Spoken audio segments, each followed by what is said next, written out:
Šie ir 5 smagākās tehniskās kļūmes klinšu kāpšanas vēsturē. Daži no tiem ir tik reti, ka eksperti nekad iepriekš neko tādu nebija redzējuši. Katrs no šiem kļūdām beidzās ar letālu traģēdiju, un jūs tūlīt redzēsiet, kāpēc. Laipni lūdzam, Extreme!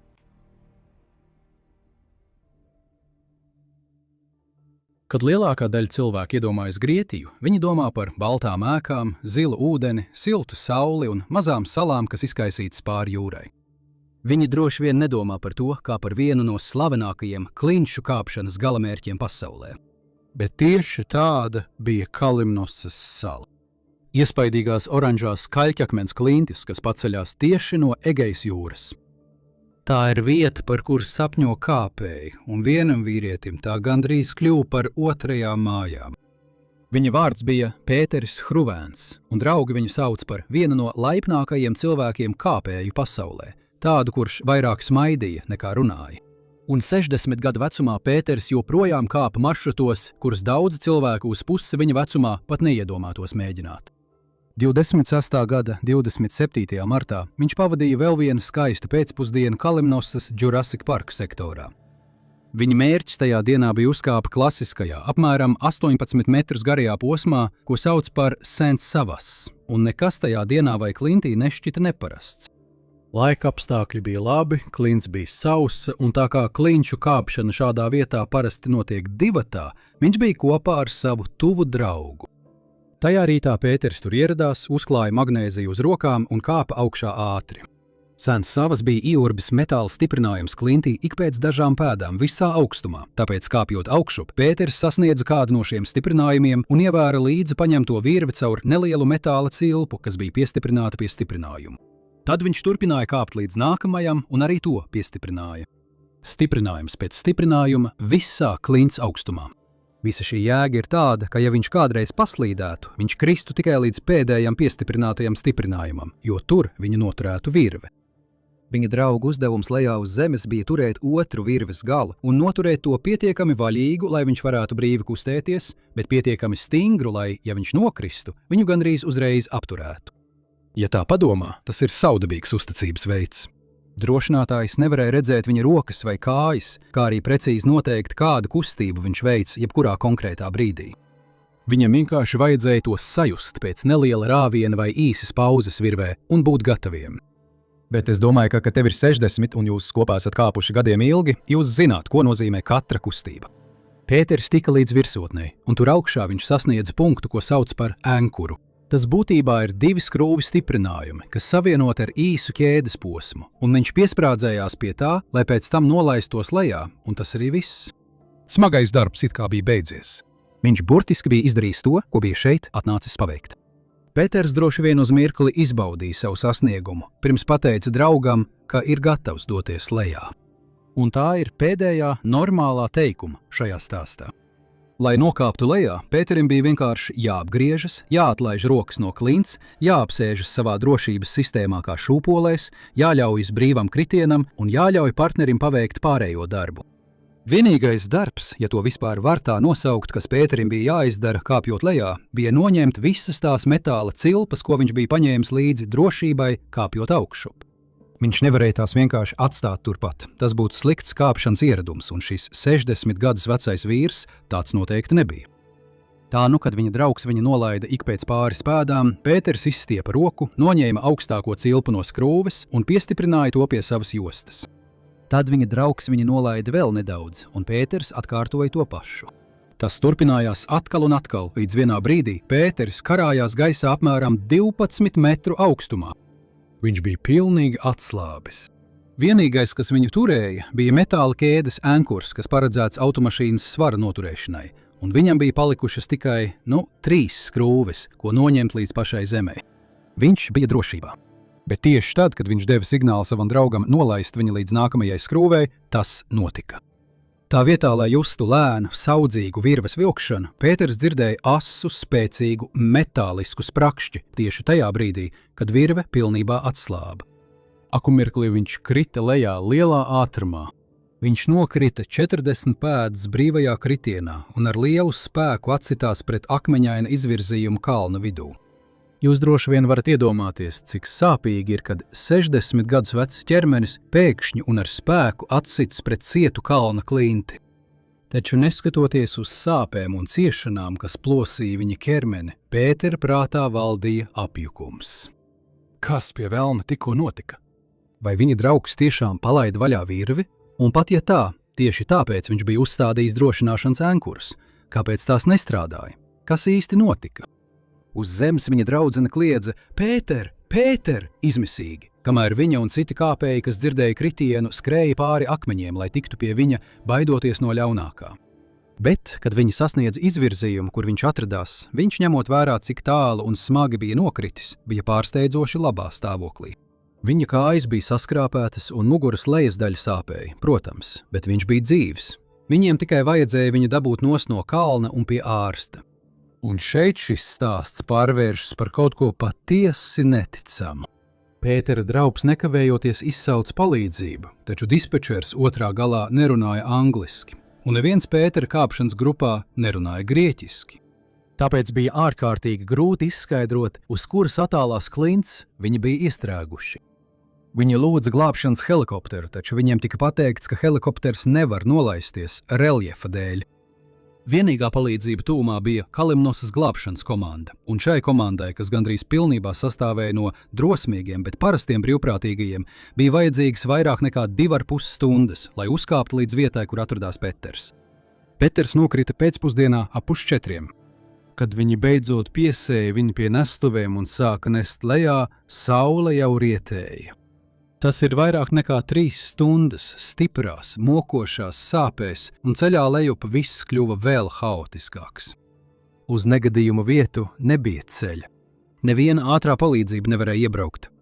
Tāpēc brīvprātīgajiem nebija citas izvēles, kā nest Pēteri ar rokām pa šauru, akmeņainu kalnu taku. Viņi gāja lēniem, nogurdinošiem soļiem, atkal un atkal apstājoties, lai pārvarētu stāvos takas posmus, nenometot nestuves. Tas bija viss, tikai ne profesionāli.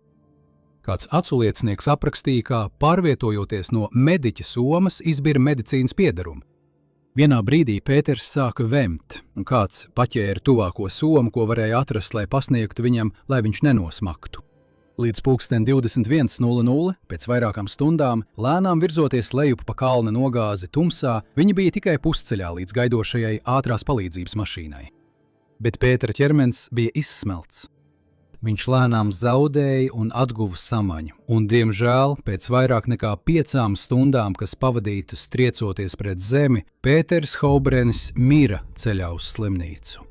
Protams, kliņšu kāpšanas negadījumos gandrīz vienmēr ir iesaistīta kāda cilvēka kļūda.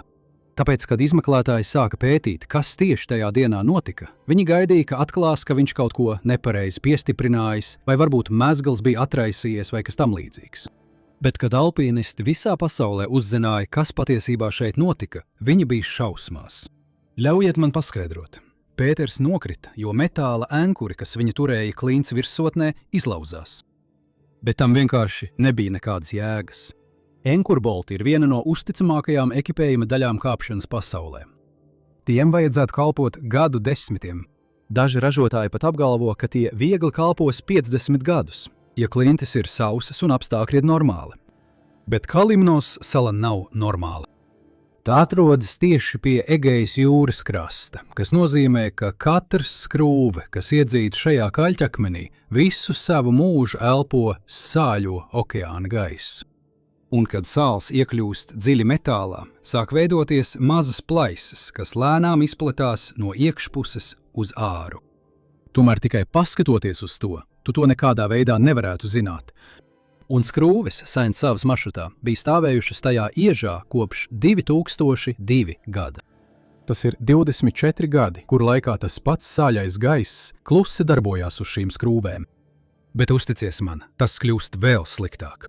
Nav nedzirdēts, ka skrūves neiztur. Tas notiek diezgan reti, bet tomēr notiek. Kas notiek reti, ir tas, ka viena skrūve neiztur, un tad nākamā, zemāk esošā skrūve uzreiz pēc tās pārplīst. To sauc par secīgu attēci, un tas šajā sportā ir vistuvākais tam, kā divreiz pēc kārtas iespers zibens. Pēters zaudēja dzīvību ārkārtīgi retā, vienreiz mūžā notiekošā negadījumā, pret kuru viņš neko nevarēja darīt. Viņa nāve izmainīja lietas uz šīs salas. 10 dažādi kāpšanas sektori tika slēgti, kamēr katra ankurskrūve tajos tika pārbaudīta.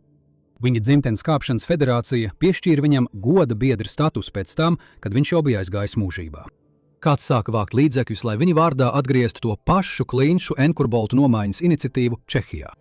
Bet nekas no tā nevarēja atgriezt šo 60 gadus veco vīrieti dzīvē, kurš vienkārši vēlējās kāpt un darīja visu pareizi. Tagad man vajag, lai tu paliec ar mani cauri visiem 5 stāstiem, jo tie kļūst arvien sliktāki.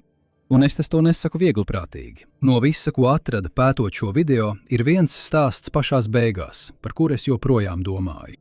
Tas ir tas, kas lika man vispār vēlēties izveidot šo video. Stāsts, kas ir tik sirdi plosošs, tik briesmīgs, īpaši, ja jūs esat vecāks un skatāties šo video. Tāpēc palieciet kopā ar mums, jo mēs tam pamazām tuvojamies. Tagad, ja mācība, ko esat guvis no Pētera stāsta, ir tāda, ka nekad nevar būt pārāk piesardzīgs, tad esiet piesardzīgs nonākot pie šāda secinājuma. Jo 2 gadus pirms Pētera kritiena šī 18 gadus vecā kāpēja Cherokee Rock Village, Alabamā, sastapās ar citu problēmu uz tās lielās smilšakmens sienas, ko kāpēji tik ļoti iemīļojuši. Viņas vārds bija Jutonga Džana, bet visi viņu sauca par Fei, un godīgi sakot, Fei bija pilnīgs pretstats tam, ar ko varētu salīdzināt Pēteri. Viņai bija 18 gadi, un šī bija tikai viņas otrā reize, kad viņa kāpa brīvā dabā. Un atšķirībā no Pētera, Fei kāpa ar augšējo drošināšanu, kas nozīmē, ka viņa ir piesieta pie fiksētas virves, kas nostiprināta augšā. Tā nāk lejā pie viņas, tad atkal augšā pāri klintsmalai un lejā pie kāda, kurš tur otru galu. Tādā veidā, ja viņa paslīd, viņa gandrīz nemaz nepārvietojas.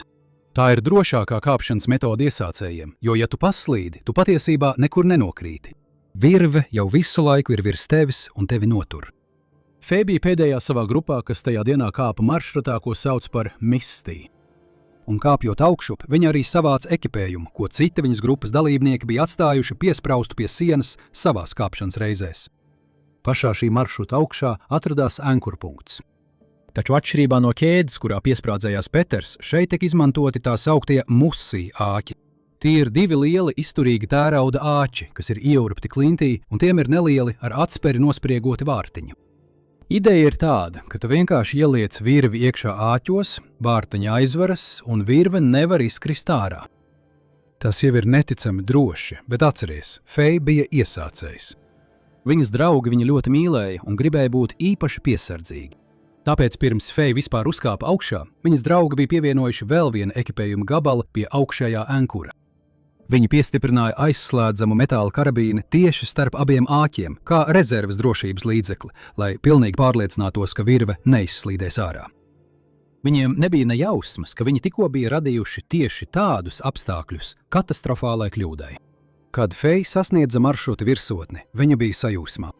Viņa droši vien uz brīdi tur augšā izbaudīja skatu, un, kad pienāca laiks doties lejā, viņa precīzi zināja, kas jādara. Jānoņem to papildu aizslēdzamo karabīni, jāatstāj 2 muscī āķi, kas pilda savu uzdevumu, un jāļauj, lai virve zemāk uzņem viņas svaru. Un tieši tā viņa arī izdarīja. Fei deva signālu savai draudzenei un atlaidās atpakaļ, gaidot, ka virve viņu droši nolaidīs lejā. Tā vietā virve pilnībā atsprāga no sienas, un pirms viņa paspēja ko pateikt vai izdarīt, viņa nokrita 27 metrus taisni uz zemes, tieši blakus savai draudzenei, kur turēja virvi. Cilvēku uzreiz pieskrēja klāt. Tajā dienā uz klints pat bija ārsts, kurš steidzās palīgā. Bet kritiens no 27 metriem uz cietas klints ir vienkārši pārāk daudz. Neviens neko nevarēja darīt. Fei nomira uzreiz. Bet šis nebija vēl viens stāsts par ankurpunktiem, kas neizturēja. Iemesls, kāpēc tas notika, man joprojām skumdina katru reizi, kad par to domāju. Atgriezīsimies pie tiem musī āķiem šīs maršruta augšā. Tie ir paredzēti, lai noturētu virvi, kas tiek padota no apakšas, nevis tādu, kas atrodas virs tiem. Bet, lai noņemtu to papildus karabīni, Fei nācās pacelt virvi par pāris colām, tieši tik daudz, lai varētu apvīt ap to pirkstus. Un tajās 2 sekundēs virve no apakšas zem vārtiņa nonāca virs tā. No zemes viņas draudzene nevarēja saskatīt atšķirību. Neviens to nespētu. Tāpēc, kad Fei atlaidās atpakaļ, viss viņas svars nonāca uz virves, kas atradās tieši tajā vietā, kur āķi to nevarēja noturēt. Vārtiņš vienkārši atsprāga vaļā kā veramas durvis un virve izslīdēja ārā. Tā bija fizika. Un pats skumjākais šajā negadījumā ir tas, ka karabīna, kurai vajadzēja būt papildus drošības slānim, bija tieši tas iemesls, kāpēc viņai vispār vajadzēja pacelt virvi. Ja tās nebūtu, virve būtu palikusi tieši tur, kur tai jābūt, dziļi iekšā āķos. Neviens neko neizdarīja nepareizi. Viņi mīlēja savu draudzeni un vēlējās, lai viņa būtu drošībā, un tieši tas arī maksāja šai skaistajai jaunajai meitenei dzīvību. Tagad tu to redzi, vai ne? Lielākais risks kliņšu kāpšanā šķiet ir uzticēties nepareizajam aprīkojumam. Tātad labākā izvēle iespējams ir izgatavot savu aprīkojumu, ja neusticies tam, kas ir pieejams, vai ne?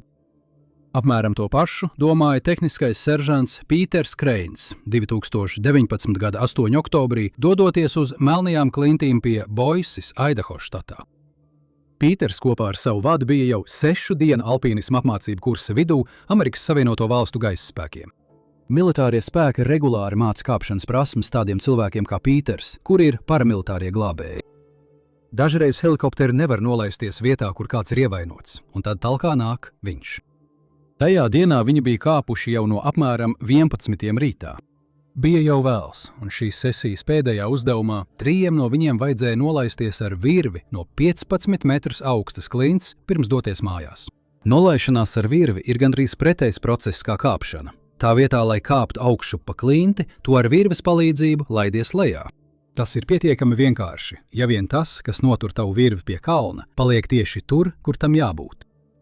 Grupa devās uz klints virsotni, kur cita komanda jau bija atstājusi pastāvīgu ēnkuru, un lielākā daļa kāpēju visticamāk būtu piesprādzējušies pie tā, pat nepadomājot divreiz. Bet Pēters pietupās, apskatīja to un tad nolēma, man tas nepatīk. Neviens īsti nezina, kāpēc. Varbūt tas izskatījās vecs, vai varbūt tā bija vienkārši viņa intuīcija. Varbūt tas bija tāpēc, ka vīrietim bija bērns un sieva, kura bija stāvoklī 20 nedēļas, un viņam vajadzēja tikt mājās pie viņiem, tāpēc viņš negribēja riskēt. Lai kas tas arī nebūtu, Pēters nejutās ērti lūgt dažiem no mazāk pieredzējušajiem kāpējiem grupā tam uzticēties. Tāpēc viņš izveidoja savu drošinājumu punktu, ieliekot 2 neticami stiprus metāla ekipējuma gabalus dziļi klints plaisās. Pēc tam viņš šos abus gabalus sasēja kopā ar izturīgu virvi, lai izveidotu galveno cilpu vidū. Visbeidzot, tā kā viņš stāvēja tieši pie klints malas, Pēters piestiprināja savu drošināšanas sistēmu pie šī drošinājuma galvenajā cilpā, lai pārliecinātos, ka nepakritīs, kamēr palīdzēs saviem komandas biedriem nokāpt. Pēters un viņa komandas biedri to pārbaudīja. Viss izskatījās droši. Pirmais gaisa spēku karavīrs piestiprināja savu virvi pie Pētera drošinājuma, atkāpās pāri malai un droši nolaidās līdz pat zemē. Ideāli! Tad otrais gaisa spēku karavīrs pienāca klāt, piestiprināja savu virvi, atgāzās un sāka slidināties lejā pa klinti. Pēters stāvēja augšā, joprojām piesiets pie drošības ankurpunkta un vēroja, kā viņa komandas biedrs dodas lejā. Nolaišanās notika gludi, līdz brīdim, kad kāpējs bija apmēram 15 pēdu attālumā no zemes, kad viena Pētera ankurpunkta puse vienkārši izrāvās no klints. Tas noteikti būtu bijis biedējoši, ja Pēterim nebūtu bijusi tālredzība ielikt 2 ekipējuma gabalus klintī. Šo stilu sauc par rezerves ankurpunkta izveidi, un tas tiek darīts tā, lai, ja viens neiztur, otrs noturētu kāpēju. Taču tieši tā nenotika.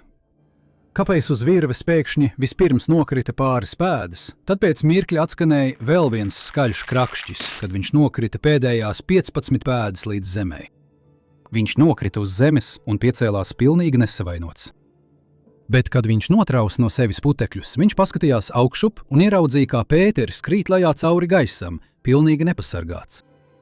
Un pirms viņš pat paspēja aptvert, kas notiek. Viņš redzēja, kā Pēteris ar lielu spēku, pilnīgi nesagatavots, atsitas pret kraujas akmeņaino pamatni.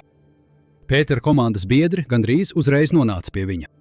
Tie burtiski bija vieni no labākajiem traumu medikiem visā armijā. Ja kādam pasaulē bija iespēja izglābt Pēteru, tad tie bija vīri, kas tajā pēcpusdienā stāvēja ap viņu. Viņi veica sirds un plaušu reanimāciju. Viņi pat veica neatliekamu ķirurģisku elpceļu atvēršanu turpat pie klints.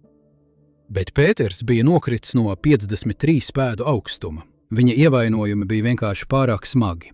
Pēters Krāns mira notikuma vietā. Viņam bija 33 gadi. Kad Pēters izveidoja to enkuru, viņš ieķīlēja 2 biezus metāla gabalus klintī un sasēja tos kopā ar auklu, izveidojot aptuveni V formu. Ideja bija tāda, ka šie 2 metāla gabali dalīs slodzi starp sevi, kad kāds karājas pie auklas. Bet, kad viens no tiem gabaliem izrāvās, aukla, kas tos savienoja, vairs netika cieši savilkta tajā V veida formā. Tā nokrita taisni lejā kā lifta trose, kas pēkšņi pārrāvās no pārslodzes. Un tā kā Pēteris bija piesējis savu drošības iejūgu tieši pie tā paša aprīkojuma gabala, ēnkura sabrukšanas inerce aizrāva viņu pāri malai.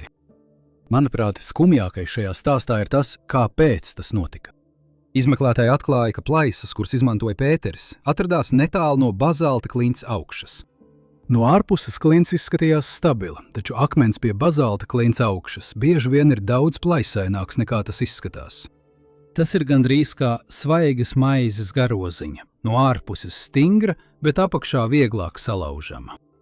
Tāpēc, kad pirmais gabals sabruka, pēkšņā kustība iespējams pavaināja arī apkārtējo iezi ap otro gabalu. Viņš īsti neko neizdarīja nepareizi, bet viens mazs, gandrīz nenozīmīgs sīkums viņam maksāja dzīvību. Pēc Pītera jūs varētu domāt, ka esat redzējuši vissliktāko, ko tehniska kļūme var izraisīt. Taču nē, jo tas, kas notika ar Eirona kropu, joprojām liek pieredzējušiem alpinistiem kratīt galvas. 2002. gada 30. septembrī Eirons Krops kāpa kliņšu kāpšanas vietā, ko sauc par Frenchman Coulee. Vašingtonas štatā kopā ar vienu no saviem tuvākajiem draugiem, pārspējot to, kas viņu padarīja tik slavenu. Viņš kāpa tradicionālajā stilā kopā ar savu draugu Urdanu. Tradicionālā kāpšana, godīgi sakot, izskatās mazliet dīvaina, ja to nekad iepriekš neesi redzējis, jo tā vietā, lai piesprādzētos pie jau kalnā iedzītiem stiprinājumiem, tu izmanto metāla ierīces, ko sauc par kamiem, lai kāptu augšup. Kams ir izcils mazs inženieru tehnisks izgudrojums. Kad tu nospied tā sprūdu, metāla sāni savalks kopā. Tu to ieslidini klints plaisā, atlaid sprūdu un atspēres spēcīgi piespiež metāla sānus pie plaisas malām, un tad pievieno savu virvi pie tā. Ja tu nokrīti, lejupvērstā vilkme patiesībā liek metālam izplesties un vēl ciešāk satvert klinti. Tā kā Eirons kāpa augšup, viņš ik pēc pāris pēdām apstājās, meklēja plaisu klintī, pastiepās pie sava jostas, paņēma kamu un iespieda to plaisā, pirms pievienoja tam savu virvi. Tad viņš uzkāpa vēl pāris pēdas augstāk, atrada nākamo plaisu un atkārtoja to pašu. Viņš to darīja, līdz bija gandrīz pašā maršruta augšgalā, kas bija kāpiena grūtākā daļa. Vienā brīdī šeit Eirons nespēja atrast labu satvērienu, tāpēc viņa rokas paslīdēja un viņš nokrita. Bet tas bija gaidāms. Pat labākie kāpēji ik pa laikam paslīd, īpaši, ja klints ir nedaudz plata vai slidena. Tieši tāpēc viņi pēdējās vairākas minūtes bija veltījuši drošinājuma punktu ievietošanai.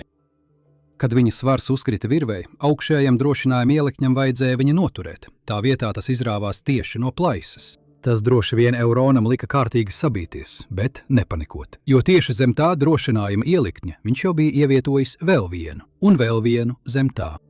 Visa jēga vairāku drošinājuma punktu ievietošanai ir tāda, lai viens nodrošinātu nākamo. Tā kā viņš krita, viņa virve saspringa pie nākamā drošinājuma ielikņa. Uz mirkli izskatījās, ka viss ir izdevies. Tad notika kaut kas tāds, ko gandrīz neviens negaidīja. Metāla skava, kas savienoja virvi ar to detaļu, pārtrūka uz pusēm. Bez nekā, kas viņu apturētu, Jurons nokrita gandrīz 60 pēdas uz klintīm zemāk. Viņa kāpšanas partneris nekavējoties pieskrēja klāt, bet neviens neko nevarēja izdarīt. Viens no izcilākajiem klinšu kāpējiem pasaulē bija vienkārši prom. Protams, izmeklētāji vēlējās uzzināt, kā tas notika. Vai Eirons slikti novietoja pirmo drošinājumu elementu, vai arī pati karabīna kaut kādā veidā izgāzās. Izrādās, ka tas, kas šeit notika, ir viens no neveiksmīgākajiem gadījumiem, ko jebkad esmu lasījis savā dzīvē. Sāksim ar to pirmo kamu. Kams ir kā salocīts lietussargs. Tev vienkārši jāsalok tas mazs, jāiebīda šaurā spraugā un jāatlaiž. Tas izplatīsies un piespiedīsies pie abām atveres pusēm. Tas arī viss, tā ir visa ierīce. Jo stiprāk tu velc rokturu uz leju, jo ciešāk šis atvērtā lietussarga mehānisms iespiežas pret malām. Tas nav ielīmēts ar līmi, tas vienkārši ir iespiests, un jo vairāk tu velc, jo stiprāka kļūst šī iespiešana. Tā ir gudrs, mazs izgudrojums, un lielāko daļu laika tā darbojas lieliski. Bet ir viena kaitinoša īpašība, kas raksturīga kamiem. Kāpēc to sauc par staigāšanu? Un, godīgi sakot, labākais veids, kā to aprakstīt, ir iedomāties, ka jūs atbalstāt slotu pret sienu. Tas izskatās pilnīgi normāli, bet katru reizi, kad kāds tam garām paiet, tas nedaudz noslīd, tad vēl mazliet, līdz beidzot tas vairs nav tur, kur jūs to atstājāt. Kami dara kaut ko ļoti līdzīgu. Kad virve kustas ap tiem kāpšanas laikā, tā maigi velk kamu atkal un atkal. Lielāko daļu laika nekas nenotiek, bet dažreiz tā lēnām ieslīd dziļāk, platākā plaisas daļā, kur tā vairs nevar tik labi turēties. Izmeklētāji uzskata, ka tieši tas visticamāk šeit arī notika. Ērons visvairāk uzticējās tieši tam atspēru ķīlim, kas klusi bija izkustējies vēl pirms viņš nokrita. Tāpēc, kad viņas svars beidzot nonāca uz tā, tas vienkārši izvilkās ārā. Bet tam tāpat nevajadzēja viņu nogalināt. Es domāju, padomā par to. Viņam vienkārši vajadzēja nokrist nedaudz zemāk, aizķerties aiz nākamā drošinājuma punkta un beigās būt satricinātam, bet vesels. Tas jau ir viss iemesls, kāpēc kāpjot liek vairāk nekā vienu drošinājumu punktu. Un uz mirkli tieši tā arī notika. Viņa virve nostiepās pie nākamā zemāk esošā atspēru ķīļa. Tā noturējās, bet tad biezais metāla gredzens, kas savienoja viņa virvi ar atspēru ķīli, pārtrūka uz pusēm. To ir tas, kam izmeklētāji joprojām nespēja noticēt, pat tagad. Karabīns vienkārši nelūst, nekad.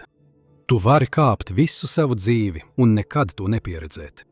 Standarta karabīna ir paredzēta, lai izturētu vairāk nekā 5000 mārciņu lielu spēku. Tu burtiski vari piekārt pikapu pie vienas no tām. Un, lai gan Ērons bija liels, 6 pēdas, 3 collas garš, muskuļots vīrietis, viņš noteikti nesvēra 5000 mārciņas. Tātad kā tik stiprs metāla gabals vienkārši pārtrūk uz pusēm? Izrādās, viss ir saistīts ar to, kādā formā karabīna patiesībā ir veidota. Iztēlojies piekaramo atslēgu. Aizvērta piekarama atslēga ir viengabalaina. Tu vari to raustīt, šūpoties uz tās, likt visu savu svaru uz tās, un tai tas nerūp, jo metāls veido vienu nepārtrauktu loku, un šo apli nekas nepārtrauc. Tagad iedomājies to pašu piekaramo atslēgu, tikai šoreiz mazais aizbīdnis nekad īsti neaizcirtās ciet. Ja tu paskaties, izskatās, ka tā ir aizvērta, bet tieši tur, kur tai vajadzētu būt noslēgtai, ir sīka sprauga. Pavelc šādu piekaramo atslēgu, un tā vietā, lai tavs svars izkliedētos pa visu cieto loku, tas viss sakoncentrējas tieši tajā vienā vājajā vietā. Tā ir vienīgā vieta, kur tā var neizturēt. Karabīnes vārtiņi ir tā aizdara. Aizveriet to pilnībā ciet, un karabīna būtībā ir ciets gredzens, bet ja vārtiņi nav pilnībā aizvērti, pat nedaudz, gredzens vairs nav īsts gredzens. Tas ir tikai izlietas metāla gabals ar vāju vietu tajā.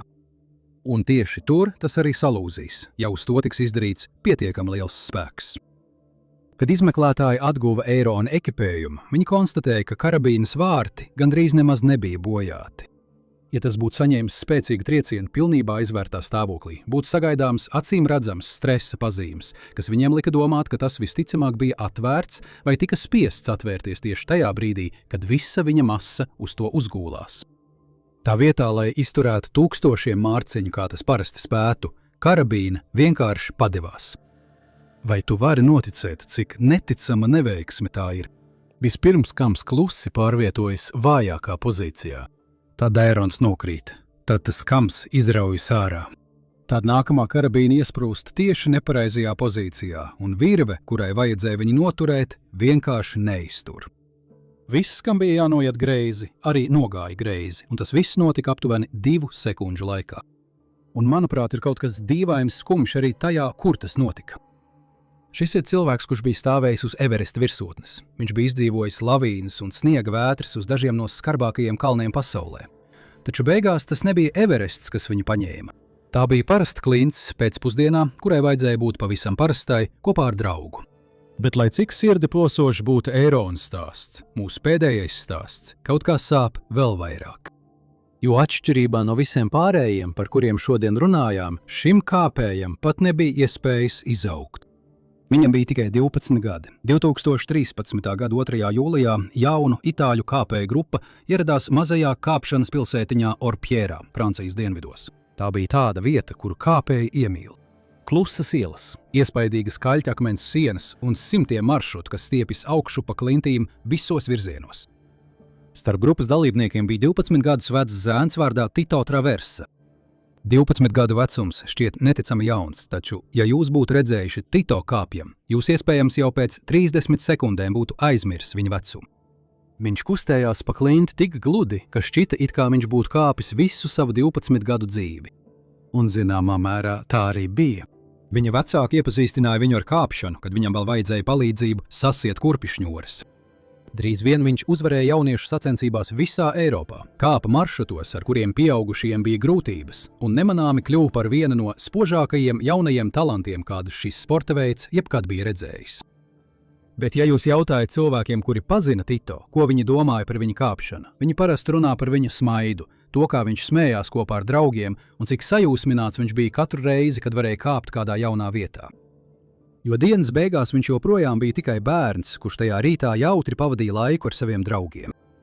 Šī diena viņam bija patiešām ļoti nozīmīga. Šis bija āra vasaras kāpšanas brauciens uz Franciju, ko organizēja viņa vietējā kāpšanas zāle Itālijā. Grupu veidoja apmēram 10 bērni no zāles jauniešu komandas, daži vecāki un profesionāls instruktors. Tito tas bija viņa pirmais lielais brauciens bez sava tēva, kurš viņu uzraudzītu šajā skaistajā, siltajā vasaras dienā Francijā. Viņi nolēma sākt ar pavisam vieglu maršrutu kā iesildīšanos, pirms vēlāk pāriet pie grūtākiem kāpieniem, jo bija loģiski vispirms iesildīt ķermeni. Un Tito pavisam acīm redzami pieteicās kāpt pirmais, taču Tito nebija visa viņa kāpšanas aprīkojuma. Viņam vajadzēja aizņemties dažas lietas no citas jaunas meitenes savā grupā. Konkrēti, viņš aizņēmās ekspresu komplektu. Ekspresu komplekts būtībā ir 2 metāla karabīnes, kas savienotas ar īsu izturīgu audumu siksniņu. Viena karabīne tiek piestiprināta pie ankura, bet caur otru tiek ievilkta virve. Auduma siksniņa pa vidu ir tā, kas veic visu darbu. Tas arī viss. Tā ir paredzēta, lai izturētu tūkstošiem mārciņu un tūkstošiem alpīnistu tai uzticas katru dienu. Un tāpat arī Tito. Pēc dažām minūtēm viņš sasniedza kāpiena virsotni. Viņš pasmaidīja uz saviem draugiem lejā, paziņoja, ka ir gatavs, un tad atlaidās atpakaļ savā drošības sistēmā. Uz mirkli viss izskatījās pilnīgi normāli. Tad atskanēja kluss krakšķis, un Tito nokrita dažas pēdas. Tad vēl viens krakšķis. Viņš nokrita vēl zemāk. Krakšķis, krakšķis, krakšķis. Tas notika tik ātri, ka cilvēki, kas skatījās no apakšas, gandrīz nesaprata, ko viņi redzēja. Izskatījās gandrīz tā, it kā drošinājums zem viņa pazust. Kamēr viņa draugi šausmās vēroja no zemes, 8 dažādi ekipējuma gabali viens pēc otra atteica. Tie burtiski atsprāga no sienas dažu sekundžu laikā un pilnībā atdalījās no klints. Tito nokrita 60 pēdas lejā uz zemes. Viņam nebija ķiveres. Glābēji ieradās ātri, un viņš tika nekavējoties nogādāts slimnīcā ar helikopteru. Un kamēr ārsti cīnījās par viņa dzīvību, visi iesaistītie bija apjukuši un domāja, kas īsti tur augšā notika. Viena metāla detaļa var sabojāties, protams, bet 8, it īpaši, ja tās bija pavisam jaunas aprīkojuma detaļas. Kaut kas vai kāds noteikti bija pieļāvis kļūdu, un kāds to patiešām bija izdarījis. Kad tu nopērc ekspresa cilpu veikalā, dažreiz tas ir izjaukts detaļās, un tev pašam jāievieto karabīnes starp auduma cilpām, tās savienojot.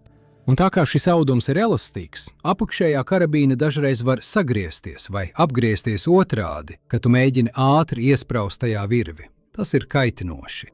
Lai tas nenotiktu, ekipējuma ražotāji pievieno mazu, stingru gumijas lentīti, kuras uzdevums ir vienkārši noturēt karabīnu pareizā virzienā, lai tā nesagrieztos, kamēr tu kāp.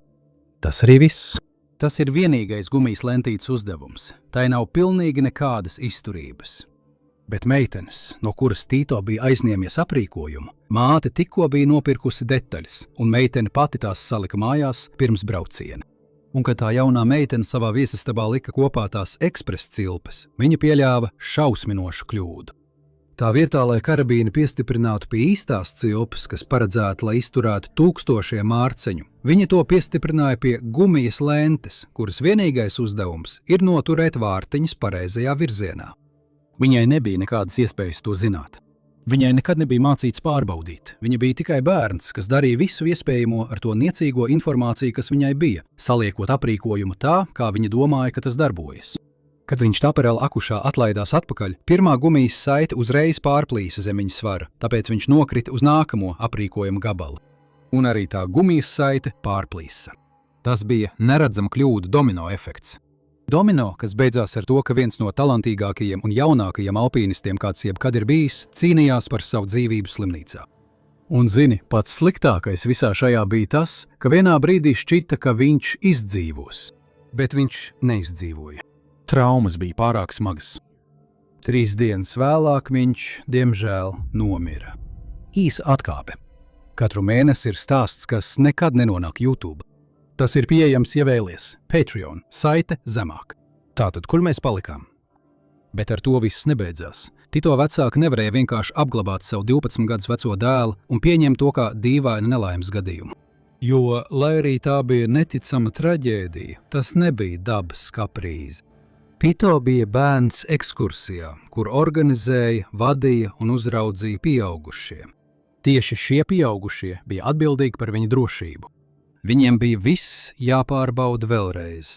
Viņa vecāki pieprasīja atbildību, un prokurori Itālijā tam piekrita. Viņi uzsāka pilnīgu izmeklēšanu par nonāvēšanu. Viņi nevērsās pret mazo meiteni, kur salika aprīkojumu. Viņi saprata, ka viņa bija tikai bērns un vienkārši nezināja, kā rīkoties pareizi. Tā vietā viņi apsūdzēja 5 pieaugušos. Viņi apsūdzēja instruktorus, kur tajā dienā stāvēja tieši pie klints, kāpšanas kluba vadītāju un pat ražotāju, kurš pārdeva aprīkojumu bez skaidrām drošības instrukcijām.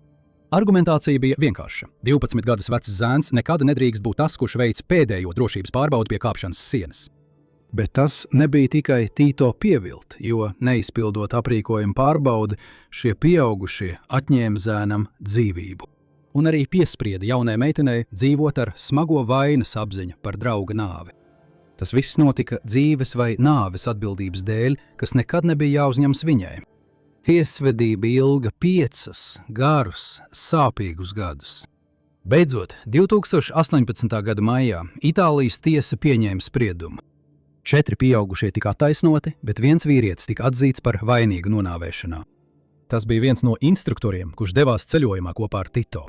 Tiesnesis nolēma, ka kā pieaugušajam profesionālim, kurš bija atbildīgs, viņam bija absolūta juridiska un morāla atbildība fiziski pārbaudīt bērnu ekipējumu, pirms ļaut viņiem pacelties no zemes. Viņam tika piespriests 2 gadu cietumsods, taču tā kā tas bija viņa pirmais pārkāpums, viņam faktiski nebija jāizcieš sods aiz restēm. Tito tēvam tiesas process nekad īsti nebija par atriebību. Runa bija par to, lai vēstījums skanētu tik skaļi, ka pārējā pasaule to nevarētu ignorēt. Viņš paņēma izlīguma naudu, ko saņēma pēc šī pārdzīvojuma, apmēram 100 000 eiro, un ziedoja katru pēdējo centu bērnu labdarības organizācijai Tito piemiņai. Un kāpšanas pasaule tiešām ieklausījās. Tito sirdi plosošais stāsts izraisīja milzīgas pārmaiņas. Šodien, ja tu nopirksi to pašu ekipējumu gabala veikalā, tu pamanīsi kaut ko atšķirīgu. Ražotāji pārstāja izmantot vienkrāsainas gumijas lentes. Tagad tās tiek izgatavotas no caurspīdīgas, caurredzamas plastmasas. Tādā veidā ik viens, kas uz to skatās, var ar savām acīm skaidri redzēt, vai metāls droši balstās uz izturīgā auduma vai bīstami uz gumijas. Tā ir neliela, vienkārša izmaiņa, bet tās vēstījums skanēs skaļi. Līdz šim katra traģēdija ir bijusi saistīta ar kaut ko tādu, kas nav alpīnista kontrolē. Bet Džons Bakars savu reputāciju uzcēla, ticot, ka prasmes var aizstāt aprīkojumu. Gadiem ilgi viņš pierādīja, ka visiem ir taisnība, līdz kāda diena viņam tas vairs neizdevās.